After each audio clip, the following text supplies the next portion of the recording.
భరత్ అక్కడ పెద్దలందరికీ నమస్కారం. మీరు అన్నట్టు ఫస్ట్ 2 తెలుగు స్టేట్లలో ఒక సాహసోపేతమైనటువంటి డిసిజన్ తీసుకునే డిబేట్ నడుపుతున్నారు. ముందు అభినందన. అంటే ముందు నుంచి కూడా మీరు రైట్ దేశానికి సంబంధించిన ఇష్యూ వచ్చినప్పుడు, లేకపోతే రైట్ కి సంబంధించిన రైట్ ఇష్యూ వచ్చినప్పుడు మీరు సాహసంగా వ్యవహరిస్తున్నందుకు ముందు మీకు అభినందనలు. మొదటి రెండోది చాలా విషయాలు సాయి మాట్లాడినారు, మీరు మాట్లాడినారు. సాయి ఒకడు నాకంటే తగ్గుతున్న అయితే మిగతా అందరు కూడా పెద్దోళ్ళకి ఉన్నారు, వాళ్ళిద్దరు కూడా.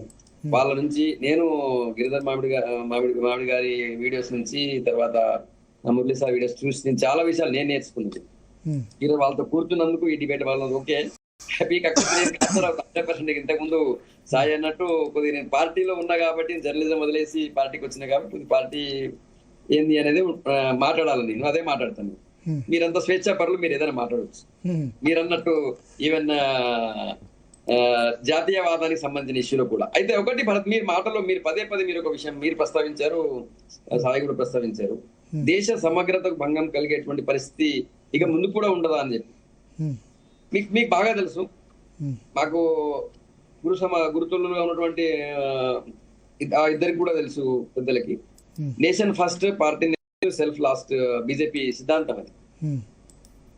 కేవలం నువ్వు ప్రధానమంత్రిగా ఉండొద్దమ్మా, నీపై నేరం నిరూపణ అయింది, నీ పార్టీ నుంచి వేరే వాళ్ళు ఎవరైనా పెట్టుకో అన్నందుకే భారతదేశంలో అరాచకం సృష్టించి, ఎమర్జెన్సీ పెట్టి అరాచకం సృష్టించి వేల మంది చనిపోవడానికి కారణమైంది. కొన్ని వేల మంది నెక్స్ట్ పిల్లలు పుట్టకుండా వాళ్ళందరినీ కూడా ఒక రకంగా బలవంతంగా పిల్లలు పుట్టకుండా వాళ్ళందరినీ ఆపరేషన్ చేసి వాళ్ళ నెక్స్ట్ జనరేషన్ లేకుండా చేసినటువంటి పరిస్థితి మనం చూసాం. కానీ బీజేపీకి మీకు తెలుసు, బీజేపీకి ముందు దేశమే ఫస్ట్, ఆ తర్వాతనే పార్టీ, ఆ తర్వాతనే సెల్ఫ్. ఇప్పుడున్నటువంటి పరిస్థితుల్లో గత కొన్ని రోజులు, ఈ 20 రోజుల నుంచి చూస్తున్నట్టయితే ఇది ఎటు పోతుందో తెలియనటువంటి పరిస్థితి ఒకటి. రెండవది, ఈ రోజు సౌరవ్ దాస్ కావచ్చు, లేకపోతే బీజేపీ స్పష్టంగా ఒప్పుకున్నది, మా దాంట్లో కొంతమంది వచ్చి గొడవ చేసిన వాళ్ళు, అల్లరి సృష్టించిన వాళ్ళు, బయట నుంచి వచ్చిన వాళ్ళు మా వాళ్ళు కారు అని చెప్పి వాళ్ళు మేము గుర్తించలేకపోయామని చెప్పి సౌరవ్ దాస్ ఒప్పుకున్నాడు. ఈరోజు మీడియా ముందు ఒప్పుకున్నాడు, ఢిల్లీలో కాన్స్టిట్యూషన్ క్లబ్ లో ప్రెస్ మీట్ లో ఒప్పుకున్నాడు ఆయన. సో యాంటీ నేషనల్ ఎలిమెంట్స్ ఇందులో వచ్చి విద్యార్థుల ముసుగులో లేదా విద్యార్థులు చేస్తున్న ఆందోళనలో వచ్చి ఒక అరాచకం సృష్టించేటువంటి ప్రయత్నం జరుగుతుంది. అది మొదటి రోజు ఒకటో చూసాం, ఆ తర్వాత ఏమవుతుందో కూడా తెలియనటువంటి పరిస్థితి వస్తుంది. సో ఆ విధంగా విద్యార్థులకు రేపు ఏదైనా జరిగి, ఒకవేళ ఢిల్లీ పోలీసులు అంత సమయమని పాటించకపోతే, ఈ రోజు రాహుల్ గాంధీ వచ్చి ఒక 2-3 తీసుకొచ్చి వాళ్ళకి పిల్లెట్స్ తాకింది, లేకపోతే దెబ్బలు తాకింది చూపించింది.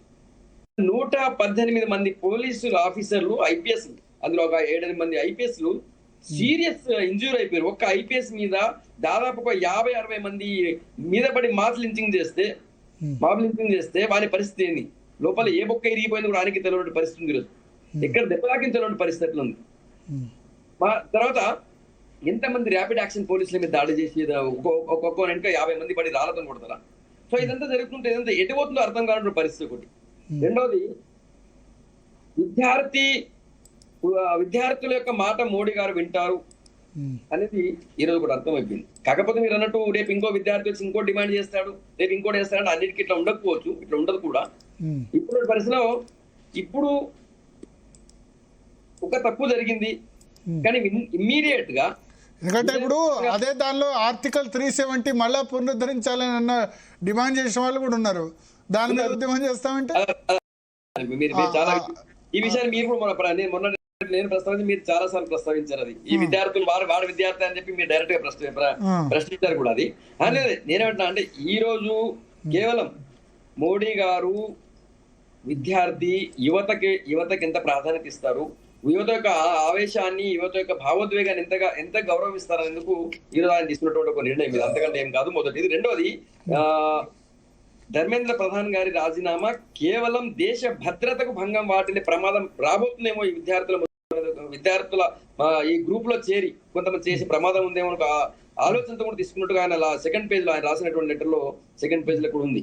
కానీ ఒకటి వాస్తవం, భారతీయ జనతా పార్టీకి, ఎన్డీఏ గవర్నమెంట్ కి దేశ భద్రతనే ముందు, ఫస్ట్ దేశ భద్రతనే ప్రాధాన్యత, యువత ప్రాధాన్యత. కాబట్టి అందుకే ఈరోజు ఆయన చేస్తున్నారు ఒకటి స్పష్టంగా ఉంది. ఈ రోజు పేపర్ లీక్ల గురించి నాకని మీరే చాలా చెప్పారు. ఇప్పుడు కూడా నేను హిస్టరీ మొత్తం యూపీఏ గవర్నమెంట్ హిస్టరీ చెప్పాల్సిన అవసరం లేదు. ఈ రోజు కర్ణాటక గవర్నమెంట్ ఉంది. కర్ణాటకలో 80 లక్షలకు ఒక ఉద్యోగాన్ని అమ్ముకున్నారు. ఇది వెటర్నరీ ఆఫీసర్ పోస్టుల్ని కేపీఎస్సీ ఎగ్జామ్ లో ఆ పెద్ద గొడవ అవుతుంది అక్కడ. ఆ తర్వాత ఇప్పుడు తెలంగాణ 10th క్లాస్, మీకు తెలుసా 10th క్లాస్ ఎగ్జామ్ లీక్ అయింది తెలంగాణలో రీసెంట్ జరిగినటువంటి లాస్ట్ ఎగ్జామినేషన్ లో. కానీ వెంటనే దాన్ని బయటకు రాకుండా మూసేసినారు. కేంద్ర ప్రభుత్వం అట్లా మూసేయలేదు. వెంటనే విజయవంతంగా రీనీట్ నిర్వహించింది. అతి తక్కువ కాలంలో మళ్ళీ రిజల్ట్ ఇచ్చింది. రిజల్ట్ ఇచ్చేసి ఈరోజు వాళ్ళ కౌన్సిలింగ్ కి విద్యార్థులకి సిద్ధం చేసింది.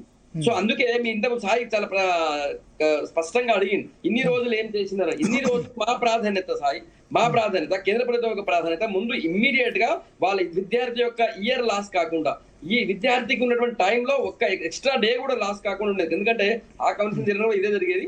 సో ఒక ఎక్స్ట్రా డే కూడా లాస్ కాకుండా ఉండేందుకు ఇమ్మీడియట్ గా వాళ్ళకి రీనీట్ విజయవంతంగా నిర్వహించడం, రిజల్ట్ ఇవ్వడం, వెంటనే వాళ్ళకి కౌన్సిలింగ్ చేసేసి వాళ్ళకి కాలేజీలో పంపడం అనేది ముందు మా ప్రాధాన్యత.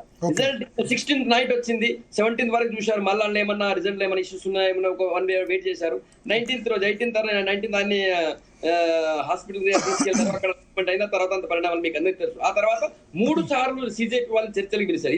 ఇది ఎంత డెమోక్రటిక్ గవర్నమెంట్ అనేది ఇది ఒక ఇది ఒక ఎగ్జాంపుల్, నిదర్శనం. ఇది 3 సార్లు వాళ్ళని పిలిచారు. వాళ్ళు 2 సార్లు వచ్చి ఈ ఇష్టం వచ్చిన మాట్లాడి మాకు 3 ఉంటాయి, ముందు ఆయన తీసేయండి, ఇది చేయండి, అది చేయండి అని చెప్పి అయినా కూడా కేంద్ర ప్రభుత్వం వాళ్ళని 3 సార్లు పిలిచింది. 3వసారి విజయవంతంగా చర్చలు అయిపోయినాయి.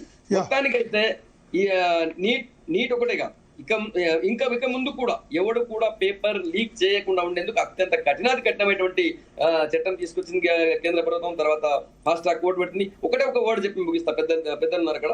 ఒకటి, గతంలో గతంలో కానీ ఇప్పుడు కూడా వేరే రాష్ట్రాల్లో జరుగుతున్నటువంటి పేపర్ లీక్లలో పేపర్ ప్రింటింగ్ దగ్గర లీక్ అవుతుంది, లేదా ట్రాన్స్పోర్టేషన్ లో లీక్ అవుతుంది, లేదా అక్కడికి వెళ్ళి సెంటర్కి వెళ్ళిన తర్వాత మెయిన్ ఆ పాయింట్కి వెళ్ళిన తర్వాత అక్కడ పేపర్ లీక్ అవుతుంది. కానీ ఈసారి దురదృష్టవశాత్తు పేపర్ తయారు చేసిన కూడా లీక్ చేసిండు. ఎవడైతే క్వశ్చన్స్ రాసిండో వాడే లీక్ చేసిండు. ఇంతకంటే దాన్ని ఎట్లా పట్టుకోవాలా? ఇంకోటి, వాళ్ళు ఎవరైతే పేపర్ తయారు చేసినో వాళ్ళ యొక్క పూర్తి హిస్టరీ చూసి, వాళ్ళ చరిత్ర చూసి, చీలుడు ఇప్పటిదాకా వీళ్ళు ఎలాంటి నేరానికి పాల్పడలేదు, ఎట్లాంటి తప్పులు చేయలేదని గుర్తించిన తర్వాత మన పేపర్ తయారు చేసేందుకు, క్వశ్చన్ రాసేందుకు అవకాశం ఇచ్చింది, వాళ్ళతో చేయించింది. వాడు కూడా ఈరోజు మోసం చేసి దుర్మార్గంగా వివరించిండు. ఇక ఇంతకంటే అట్లాంటి పట్టుకోవాలి, కట్టమైన శిక్షలు. ఒకసారి మామిడి గిరిధర్ గారు, సో ఈ ఎపిసోడ్ నుంచి జాతీయవాద ప్రభుత్వం నేర్చుకోవాల్సిన పాఠాలు ఏంటి? జాతీయవాదులు నేర్చుకోవాల్సిన పాఠాలు ఏంటి? భరత్జీ, మీకు కో-ప్యానలిస్ట్ కి మీ ప్రేక్షకులందరికీ నమస్కారాలండి. సరే, మనకు ముఖ్యంగా మనం దీంట్లో చూసేది ఏంటంటే కనుక ప్రభుత్వ వైఫల్యాలు అన్నది తప్పకుండా ఉన్నాయి. దాన్ని ఎలా సరిదిద్దుకుంటారన్న విషయం మీరందరూ కూడా సూచనలు ఇస్తున్నారు. అది మనం చూడవలసిందే. కానీ జాతీయవాదులైనటువంటి వాళ్ళు వీళ్ళు ఒక పాజిటివ్ నేరేటివ్ ఎందుకు తీసుకురాలేకపోతున్నారు